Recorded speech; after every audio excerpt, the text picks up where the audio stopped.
Dr. Weir Mitchell, an eminent 19th century doctor and nerve specialist in Philadelphia, United States, collapses on his chair in exhaustion on an evening after an especially hectic day attending to patients. He is suddenly roused up by the ringing of his doorbell. He stands up and walks to the door to open it only to find a thin, shivering, sickly-looking pale young girl at the door. She mentions desperately that she needs him to come with her, but the doctor invites her in instead. After she has calmed down a bit, she urgently tells him to follow her to see her mother, who currently lies in bed seriously ill.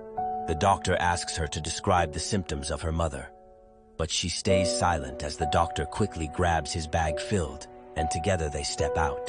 The doctor follows her through lantern-lighted streets and dark winding alleys, the young girl breaking her silence at times and urging the doctor to move quicker at certain times. Then they both cross over an old bridge, where the doctor strangely notices the girl has no reflection in the water, but he shrugs it off before finally arriving at a lonely-looking, weathered old-looking house with a particular window showing visible signs of being illumination. The girl eerily points at the window, and they both walk towards the front door.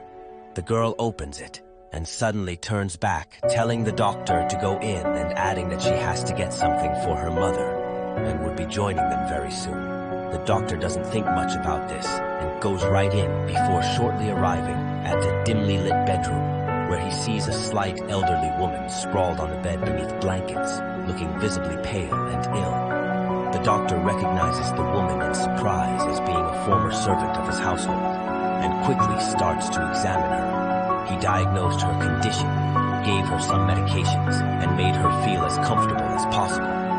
After some minutes, the woman starts to show some signs of improvement. The doctor then proceeds to congratulate the woman on having such a kind, dutiful daughter.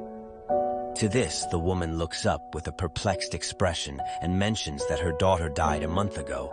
She points at a picture which the doctor had picked from the wall and mentions that is her daughter who died a month ago, to the great shock and surprise of the doctor, who picks up the picture and stares at it with visible shock and disbelief, as the person on the picture is none other than the same girl who had come to his doorstep to beg him to come and see her mother, the woman whom he has just examined. The doctor cannot understand how this is even possible and goes back to the woman to ask her again if that is truly her daughter and if she really is dead. The woman truthfully assures the extremely confused doctor that her daughter died a month ago and that she has been living alone for some time now, except for her nephew who checks up on her at times. The doctor rushes out of the bedroom and combs the house searching for any other signs of human presence. The young girl who had just come to his doorstep and led him to this house and to her mother is suddenly nowhere to be found.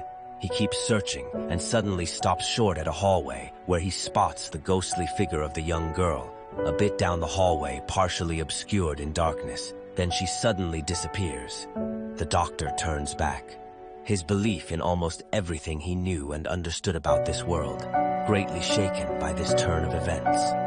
The next morning, after giving the woman instructions and more medications and refraining from mentioning any more word of her dead daughter, the doctor sets out for home, and as he turns towards the house one final last time, he catches a view of the young girl by the window, silently watching him. He nods at her with great respect and turns away with a new understanding and perception, a young girl whose love for her beloved mother was so strong from even beyond the grave that her spirit manifested itself in the world of the living to get help for her gravely ill mother, a daughter's great love.